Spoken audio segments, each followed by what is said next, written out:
Welcome to the Roost Podcast, brought to you by Buckeye Bowhunter. And now, your host, Josh Grund.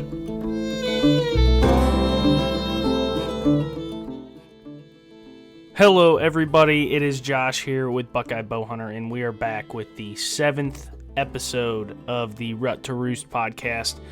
Thank you so much for joining us. This is going to be a quick one today. Bryce is headed out on vacation, so he wasn't able to join us, but me and John talk a little bit about trail cameras and using trail cameras in the summer. There's some controversy associated with cell cameras. How much does using cameras during the summertime actually help you? What is that footage good for, if it's good for anything? Yeah, we kind of dig into that. It's about a 45 minute long conversation. We do go on a few tangents and talk about a couple other things. Hopefully you guys find interesting. But without further ado, I hope you guys enjoy. All right, guys. Well, thank you for joining us again. We're going to have a pretty quick one here. So if you got a quick drive to work or something, this will be a good podcast to listen to. Got John Shiner with me here today. We're going to talk a little bit about trail cameras. Bryce is not here today because he is actually packing for vacation. John, you're actually on vacation too, right? I am right now. Started it today. I still have to pack, but I made it. He made time for it. He's more diehard than Bryce. Bryce wussed out on us. Where are you going for vacation, John, if you don't mind saying? We're going camping with the family to Yogi Bear Park, Jellystone. Where's that at? It's like less than an hour from my house, but they're nationwide. They're all over. Really? It's just a family campground.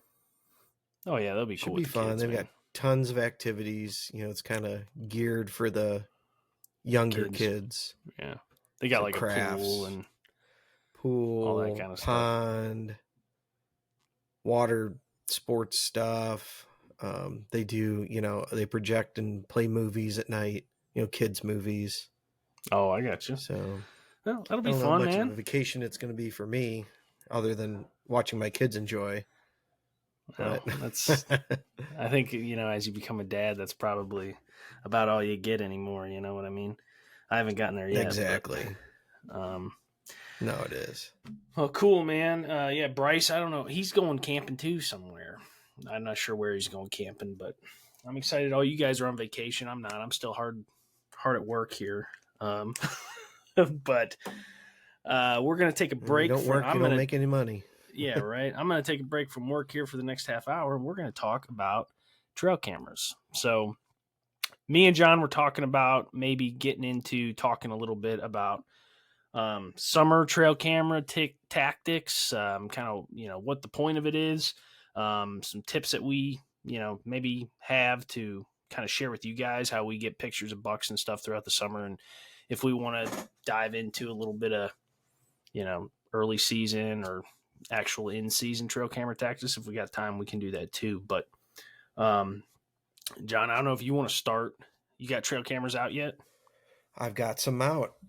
I think we mentioned it on the last podcast that we were, I was out there refreshing batteries, and I went through and double checked them, moved them around, refreshed them, make sure they're working, set them up in places that I was hoping to get pictures. So I've got 5 out right now, and they're all cell cameras. They're far back in the deep back part of the property, so I put them back there just for convenience for myself.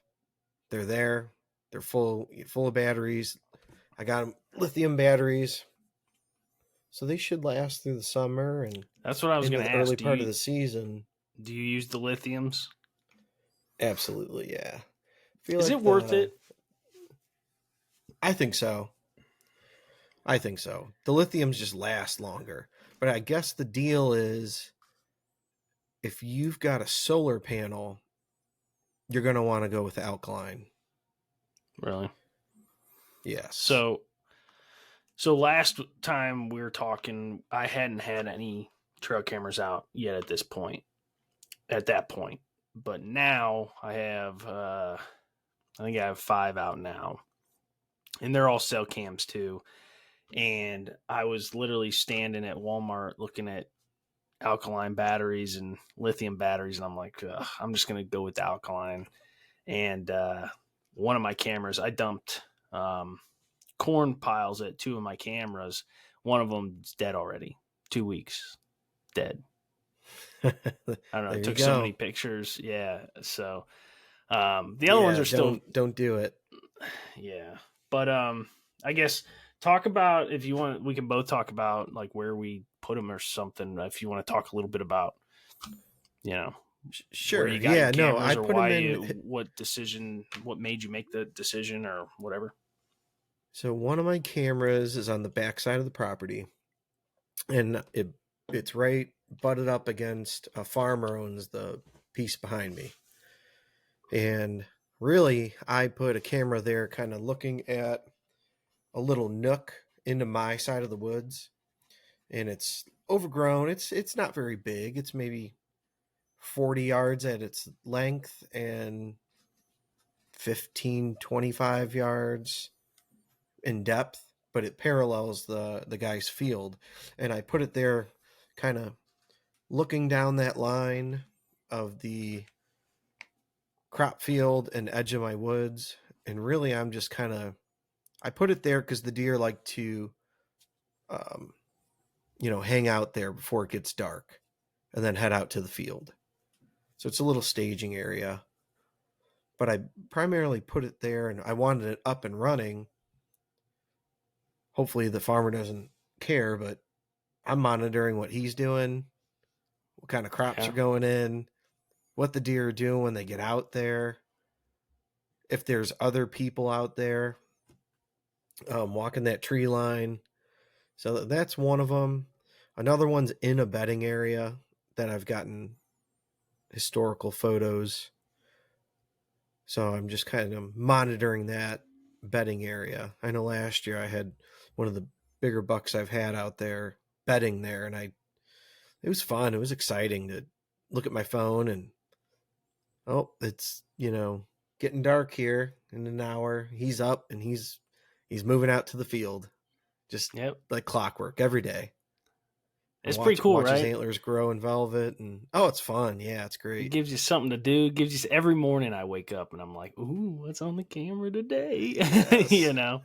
Definitely. And the other ones are on just trails, so they're a little bit. I don't get pictures as often, but again, I just wanted them out there, charged up, ready to go, and they could sit there for 3 months. I don't care, right? And then when they start moving or it gets towards the season, I don't have to go back in. I don't have to I don't have to check them.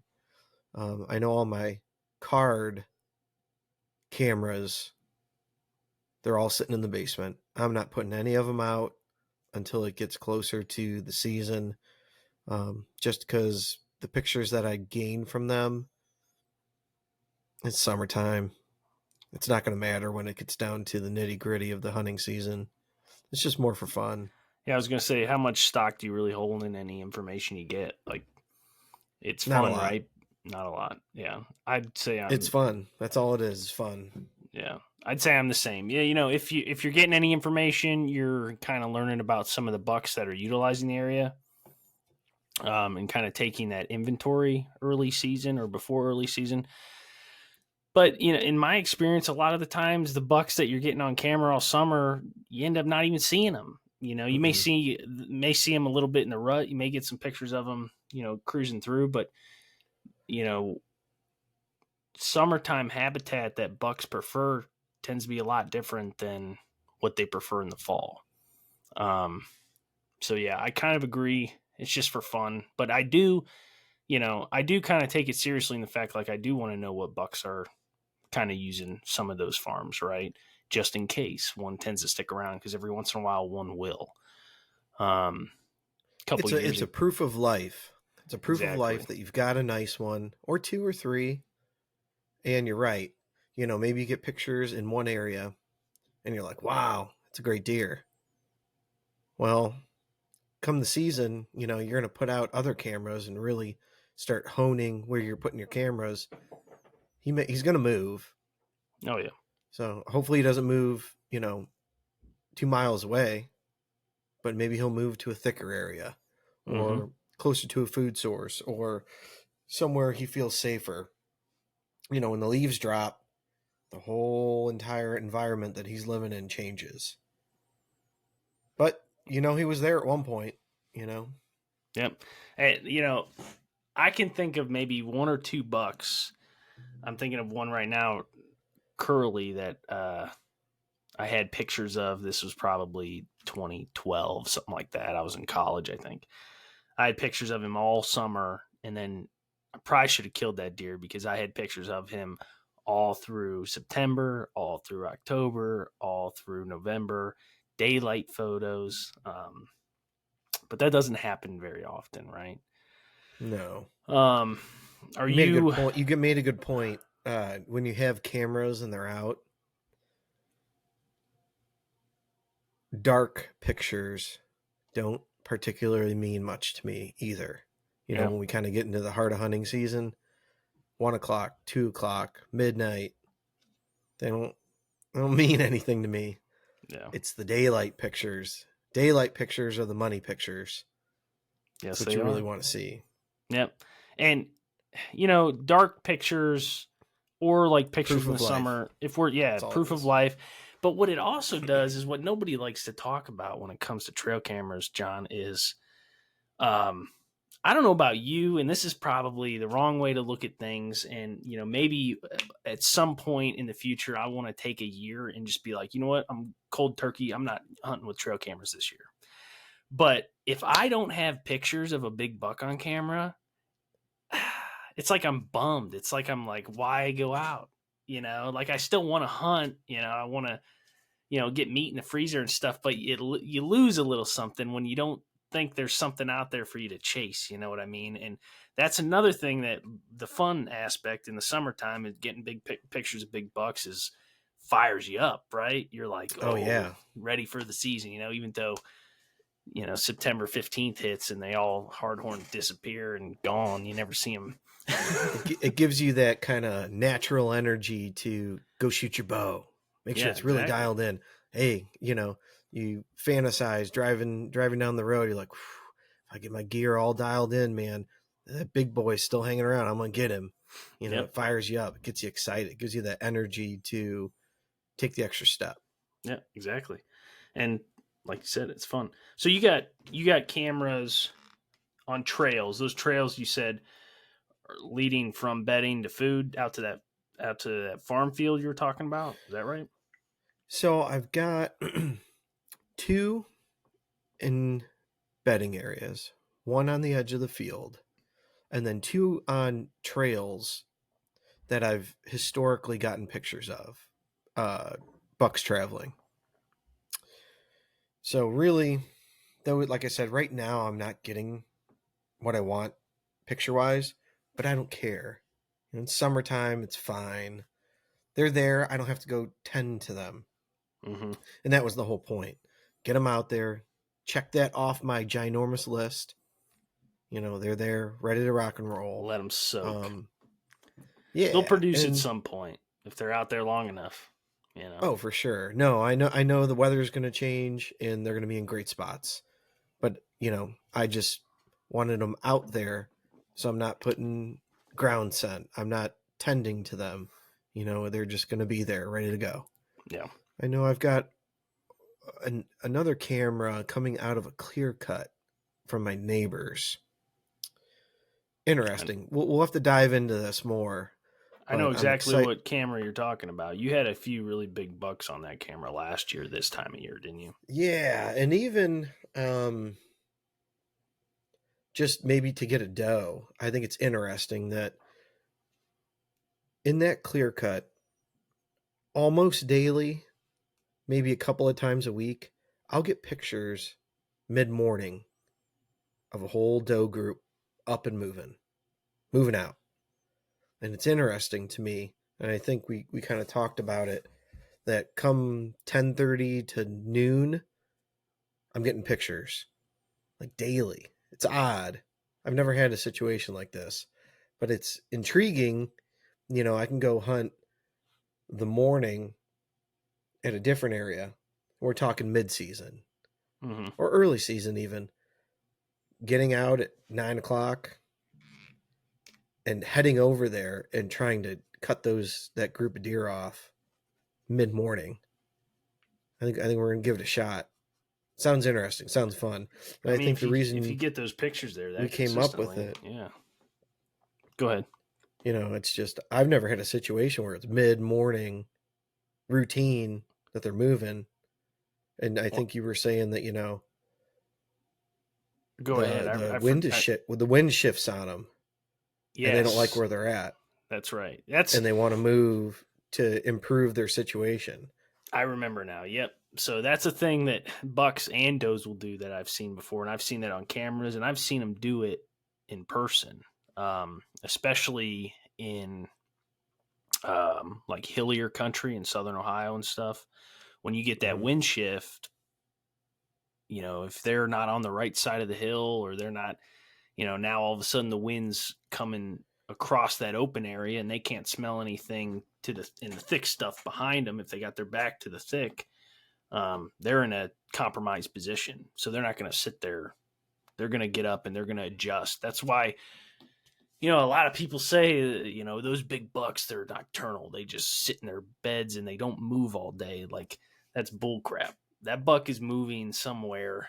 Those does are moving somewhere throughout the day. Not very far, but they're moving. They're getting up and they're adjusting their position for the wind. They're feeding. They're sitting back down, chewing their cud, getting back up, moving some more throughout the entire day. They may move 200, no, they're playing the chess game, yards. Right? Yeah, exactly. They may move 200-300 yards, but not ever move out of a, eighth of an acre circle. Sure. Yep, I agree. I know the other thing I've been doing with my early season cameras and, even cameras that are running during the season, when I do get a nice picture of a buck, daylight, moving, I'm excited. I'm taking either mental notes or I've got a little notebook that I've been starting where I'm checking wind direction, conditions. So time, where's the wind blowing? And I'm kind of, archiving these good pictures, these money pictures where it's daylight, bucks go moving. That's my opportunity to kill him, or, another one. But why is he walking the trail that he's walking on? Why is he walking in a certain direction? Pinpointing maybe, where did he get up from? Where did he come from? And correlating that with weather conditions. So was the wind blowing really hard? Or was it, just a little 5 to 8 mile an hour, gusts? Kind of put the pieces together, get a little bit more detailed. And I've noticed more often than not, they're walking into the wind or into a crosswind. But that's great information for me to gather, because that's going to dictate how I get in. How am I walking in? Where did he come from? I don't want to bump him when I walk into my spot. So is he going to catch wind of me with me trying to get to my stand? You kind of put the pieces together and build a map of your property. How are you going to get in? How are you going to get out? On this certain weather condition, if it's blowing from the west, can I pull it off? Can I get to that spot? Can I give him enough of a wind for him to feel safe enough to travel? And then I'm going to catch him. If I can catch, it's hard. It's very hard. But that's all the pieces that you're kind of learning from the cameras. You got a picture, you got a time, you got what he looks like, you've got a date. Go back in historical data. What were the conditions? Why was he doing it? That's kind of how I use my pictures, Yeah, I get really into that like once the season starts, and keeping that historical data from, October to December or whatever. But like in the summertime, I probably should pay attention to it a little more because you are probably going to learn stuff by looking at that. But all that's doing is giving you confidence, even if you're guessing wrong, like you were guessing, like you're saying, like figure out maybe where he came from or where he's headed, just the fact that you could be wrong, but if you just have confidence in what you're telling yourself and you follow your plan and, you access right and you leave your stands right, like you're going to be more successful, even if you were wrong and you guessed wrong, than somebody just out there willy-nilly, just walking out to their tree, not paying attention to the wind or anything like that. So it's good to have a plan. And I always try to think, like when I set up in a stand, and this may be getting a little off topic, in my head, man, I tell myself, I know that deer's bedded right over there, 80 yards. And all night, that's what I'm thinking. He's right there. I'm just waiting for him to stand up. 99% of the time, he never does. But having that confidence is going to keep you prepared and keep you in the game and make you follow all those rules we were talking about, playing the wind, walking in, walking out, all that stuff. But yeah, man. So to get back on topic, how do you hang your cameras? Do you elevate them? Oh, yeah. Do you put them chest high?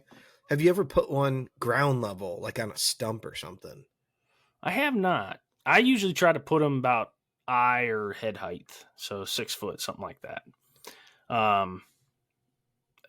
There are some circumstances where I've, taken like a stick or something to climb, like a climbing stick to get it up like 9-10 feet and angle it down or whatever. But most of the time, I think if I hang them right at the top of my head, deer aren't noticing them. I think I get a lot of deer walking up to the cameras because when I first started using cameras a lot back in the day, I would hang them like almost knee height or waist height. You get a lot of pictures of deer's noses and deer looking right at the camera, and a lot of big bucks you get a picture of and they're looking right at the camera and then you never get a picture of them again.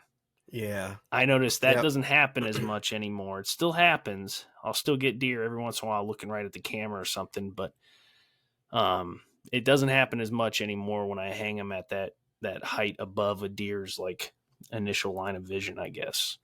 Mm-hmm. But I started buying those little HME like screw-in camera hangers.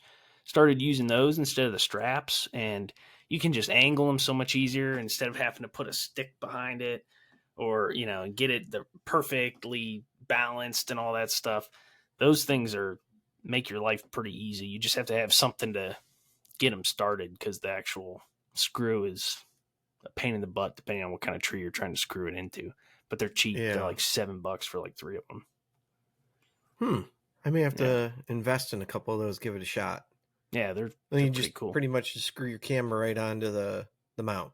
Yeah, all those. It's like a universal cameras have thread. One of those. Yeah, like 3/8 inch or something thread. Yeah, I got all cell cameras, and I like to put cameras in places where, especially this time of year, where I'm not like either are really accessible, and I can just walk right into the edge of a field. I'm not bumping anything. I'm not disturbing anything. Or I'm going to put it back somewhere deep in a bedding area somewhere where I'm not going to touch it until the first time I go back in there to deer hunt. I'll get it out. If it dies in October, but I'm not going in there till November, I'm not going to get it till November. You know what I mean? Yeah. And so I got a couple cameras out close to like food sources. And then I got a few cameras up tight to bedding areas where I got mineral blocks. I like to put them mineral blocks up tight to where I think those deer are bedding this time of year. And those are the locations actually I got a few bucks on camera. There's a bachelor group at the one farm I hunt. And the one buck, he's a pretty decent 10-pointer. I keep getting him on camera. I've had him on camera probably, 5 or 6 times in the last 2 weeks. So I'm excited about him. We'll see if he sticks around like we were talking about. But That's usually what I do with my cameras. Like I said, bean fields or bedding areas. Yep, I agree. I'm kind of following the same script. Like I said, other than I've got some trails that have been good prior, and like I said, right now I'm getting nothing on them, and I'm okay with that. Yeah, It's no big deal. I do have one camera on a scrape that it's old right now, but last year and the year before it got really hot, like beginning of August. So I had an extra camera. I didn't really know where to put it, so I just put it on that scrape. I don't think I've had a single picture of a deer yet, but I'm anticipating at some point before deer season starts that's going to get, start getting hammered. And usually, just to talk a little bit about transitioning, and we can kind of end it on this topic if you want, but transitioning into the fall, into deer season. So what do you usually do with your cameras? If we got them in these certain spots all summer long, September's coming to an end. A lot of your batteries are probably dying. What are you doing with your cameras? What are you doing differently that couple weeks before deer season opens? So my move is going to be, so my cell cameras are out. I'm going to hope that the batteries last through and into the season. But once I start getting maybe, I don't know, 2 weeks before, I'm going to grab all my card cameras. I'm going to start putting them out. Oh, okay. Those I like to put in my more easily accessible areas. So around the food plot, trails leading into the food plot. I think I'm over putting cameras in the food plot because I end up with 10,000 pictures. You don't know which way they came from. Just standing there eating. And it's, where did they come from? So I'm going to better place those cameras on trails leading in. I still have a bunch of, TSI to work on. Hopefully get you, recruit you and some other folks out. Maybe Bryce will be interested in doing it. Absolutely. But I need to get the chainsaw running. Speaking of that, I'll trade you a day's work. I'll come up there. I'll work for you for a day if you come down here and work for me for a day. I think I know what you want me to do. I need your expertise on building that bridge. Yes. I'd love to do that. Let's do it. All right. Yeah. We'll trade days. We'll figure it out sometime this summer. I think that bridge will be quick, man, if we have all the materials. So just for you listeners, one of my properties, and if you watch my YouTube video, you've seen me cross this bridge like 2 or 3 years ago. It was nice. It was a nice bridge. Now it's just 2 railroad trestles that you have to like balance across. And John said he's not going again with me unless we fix that bridge. So. Not going to do it. Yeah, crossing that thing. It's so anxiety. In the dark. I remember in the dark, it was cold. That was sketchy, dude. I don't blame you. It was cold. It felt like there was dew that had frozen. Yeah. And I got rubber boots on metal train tracks where I'm getting like minimal contact. And I'm like, I'm going down. And it's freaking cold. I'm going to go and it's going to be waist deep. I was like, dude, if John falls in right now, he'll never come on with me again. never again. You kick rocks, buddy. I'm happy you made it. And then I know you were thinking about crossing back over the whole day. We did an all day sit. I know you were like, throughout the day, I'm like, man, I got to go back over that bastard. Yeah. No, we'll get it fixed up. All right. That's a deal, man. Yeah. All right. So you get all your regular cameras out, your old fashioned cameras. Mm-hmm. Yep. Get them out. And really in the season, I'm very, what do you call it? Open to moving them. If one isn't working out that great or I see something new, on my way into a stand, oh, whoa, there's a whole, trail that's got scrapes all along it. I got to get something on it. And sometimes I'll even leave one at home as kind of my rogue. just for that circumstance. It may not be my best camera. Just have one Rogue, leave it at home, or maybe leave it in your truck or your vehicle or whatever. If you go hunting and you see something hot, have it ready so you don't have to go tromping through the woods to another site, pull it, and walk back. That might be a good tip for everybody listening.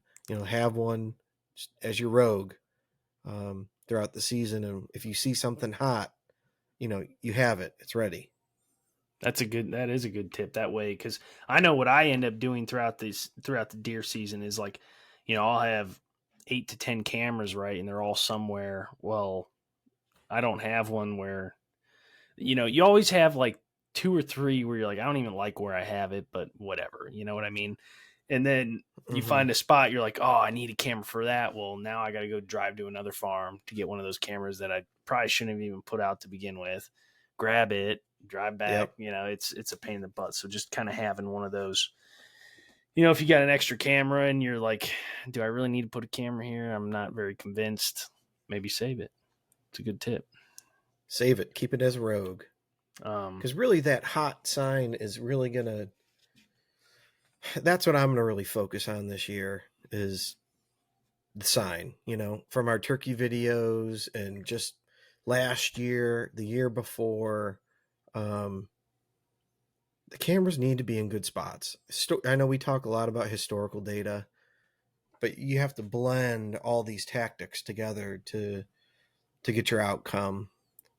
I know 3 years ago I had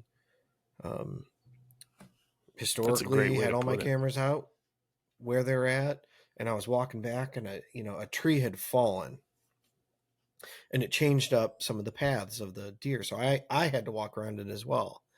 I walk around it. I'm like, oh my gosh, it was a lower, wetter area and there were tracks everywhere. And I'm like, what is going on? Why are there tracks here all over? There's poop everywhere. And I'm standing there like looking at everything, and then clunk, acorn hits me right in the head. And I'm like, oh, this is why. Light bulb. Duh, dummy, look up. Look up. And that tree was loaded with acorns, and it was actively dropping them. And I hung a camera, and I kid you not, that night and the next full week, I had 3-4 different bucks that I'd be happy to take, and does galore. And they were literally coming in off of, the historical trail that I always thought they traveled on. They're not. They're moving through the woods a little bit differently, but they're making their way to that one tree, and they're standing there and they're getting a meal and they're moving on. They're not hanging around all day. They're not hanging around all night, but they're hitting it and then moving on. So that was, luckily I did have a camera in my pack, and that kind of came, I'm like, okay, this worked out great. I'm going to continue doing this. Have a Rogue, and in reality, I should have just hung there the next couple of days. I don't remember why I didn't. Yeah. Fresh sign, acorns dropping, tracks everywhere. That brings up a great point. That's kind of what I focus on in September. Before deer season starts, I'm moving my cameras off of those. I'll probably leave the ones that I got back in those tight bedding in those thick bedding areas, hoping that any bucks that I got on those cameras are going to kind of hang around maybe throughout the early season and give me a chance at them. But those cameras that I got out on the fields, around here at least, a lot of times the deer, they'll be on the beans a little bit early season, but most of the time they're kind of coming off them at least by, October 1st, they're done with the beans, right? So I want to have my cameras set up for acorns, right? So like you were talking apples. About apples. Don't forget the apples. Yeah, any kind of seasonal food. Food is still king, right, when it comes to deer, any time of the year. But you got to be able to adapt and change to what's available and what they like. And acorns and apples that time of year are the ticket. If you can get your cameras on those, and it's really good. Get your cameras out before the acorns start dropping. If you're out scouting, carry binoculars with you. You can look up in the trees and see what trees are loaded with acorns and which ones aren't. And whichever one is closest to those bedding areas where you think those bucks are, hang your camera there. I guarantee you're going to get pictures of that buck. Yep. That and then scrapes. Scrapes to me, that's like my favorite place to put a camera. That first, month of deer season. It's just, if you got a big mature buck, as soon as that velvet comes off, he's going to be hitting those scrapes, mock scrapes. I got a lot of cameras I put over mock scrapes that I've been running for years that I always do really well with. But that's kind of how I transition. And, throughout the season, kind of like you, I'm switching it up and being really indecisive and moving cameras all over the place. But that's my kind of goal for this year too, is, I know last time we were talking about kind of being during the rut, kind of sitting still a little more, like picking where you want to hunt and kind of seeing it through instead of like bouncing around as much as I did last year. But early season. But again, that we're talking, when we're talking sitting down, it's really like 5 days, right? Yes. 5 to 7 days. And then, Well, and then outside of that, I'm going to be off and running. Yeah. I'm going back to, where are they? What are they doing? Yeah. I mean, what a lot of people don't realize is once the rut is happening, like the bucks start chasing, right? All the sign goes cold. Like, you're not really hunting hot sign November 10th. No, you shouldn't be. Absolutely they're not scraping anymore. They're not rubbing anymore. They're chasing does, and that's all they're doing. You should be hunting pinch points, funnels, creek crossings, fence crossings, that kind of stuff. Yeah, or doe bedding areas, places does are. But during the early season, in leading up through the rut all the way to, November 1st, sign is king, man. Like you were saying, just making sure you're on hot sign, just like that turkey hunt, right? Didn't see no turkeys for 2 days. Nothing. Look at all this turkey sign. All of a sudden, boom, boom, dead turkey. It's like, no shit, Sherlock. Same thing goes with deer, and it's tough when we only got, so much time and so much land to cover. It's tough staying out and staying on top of it and finding fresh sign every time you go out and hunting it, right? So it's hard to go ahead. I have a hard time, I'm trying to work my way through it. I'm so hell-bent on not ruining areas. I don't want to keep walking through them. And I always try, I have this balancing act in my head, how much do I need to scout versus how much do I need to just leave it be? Don't blow them out. Don't bump them too many times. And I'm constantly trying to find that balance, that sweet spot of how much can I get in there and pressure, because you have to get in there to find the sign, and you may just stumble upon something awesome. Yeah. But also, if you're constantly walking through there waiting for the sign to happen, you're leaving your presence behind. Yeah, I think I hear that a lot, especially on, other podcasts and all these famous hunters and people. There are a lot of guys who are like, a lot of big time hunters, very successful hunters are like, don't go in there. I got my 200-acre farm. There's no reason for me to go in there. I know where those deer are doing. Yeah. I know what they're doing. When I go in there, I'm going in to kill. I don't scout. I don't do none of that stuff. But then you got other guys who are literally like, I'm not worried about bumping deer. I just put on miles. I cover ground until I find the sign I want, and then I kill.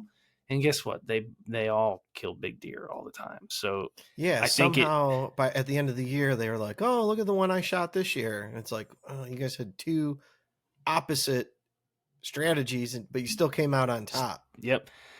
What I think the difference is where they're hunting, right? Somebody hunting private land, surrounded by 100,000 acres of public out in Kansas. Yeah, you could probably get away with doing that, just running around all the time till you find hot signs, setting up and killing something. I don't think you're going to go to the back 80 and take a walk back there every 3 days, looking for hot sign and expect not to bump a ton of deer out of there and affect that area. So I think you have to. And then at that point, you're only going to see young does, button bucks, little basket bucks. The big guy, he's smarter than that. Yep. And, it's hard to, wrap your head around that, find that balance. I think you got to kind of think about where you're at. Like we were talking about your buddy in the Adirondacks. Be pretty stupid for him not to go scouting as often as he possibly could, right? Oh, yeah. But for me, my back 40 acres, I should probably stay out of there as much as possible. I've been back there enough. I'm pretty sure I know what's going on. There's going to be a little variation every year, some new stuff you find out every year, obviously. But I think you kind of go in with the idea of tonight I'm killing, and hopefully I run into some good sign, get a good setup, and make it happen all at the same time. Is kind of my mentality. But so yeah, learn it as fast as you can, and stay out, and then figure out when you're going to go for it, and just go for it. Yep. Get in there and go get him. Yep. And that's tough. That's tough. That's what trail cameras help you with, though, man. That's what those cell cams help you with. And there's a huge debate. We can debate about this and talk about this if you wanted to. I know we're trying to keep this one short, but a lot of states and a lot of people are against cell cams. A lot of states are making them illegal right now. I use them. I got no problem with them. I think they're really helpful, especially for a guy like you who lives an hour and a half away from the only place he's got to hunt. How often are you going to get out there and check cards? Cell cam makes it fun, Yeah. But I forget where I was going with that, but no, it sounds good. I think, maybe we wrap it up here. Sure. We covered some cameras, and we're not done talking about it. We're going to keep at it as the season grows. Yeah, we got a lot of topics to talk about. I think summertime pictures are fun. Do it, enjoy it. Get a big buck on camera. Get excited. Go practice. Go get your stuff. Go get your shit together. Go shoot your bow. Get your shit together. Get your gear together. Get everything dialed in. Use that as fuel to do everything that you need to. Yep, I agree. Cool. And then let's hammer down some dates. Do some deer work. Yeah, man. I'm in. Bridges, cutting trees. You enjoy your vacation. We'll talk about it when you get back. But everybody, thank you for joining. I know this was quick. We were going to keep it quick just because Bryce wasn't with us, and he should be back with us next time. But hopefully you enjoyed the talk. If you guys have any other topics or questions or anything you want to bring up, please leave a comment below on whatever you guys are listening to or watching this on. Again, thank you so much for listening. We really appreciate it. And with that, we'll talk to you guys on the next one.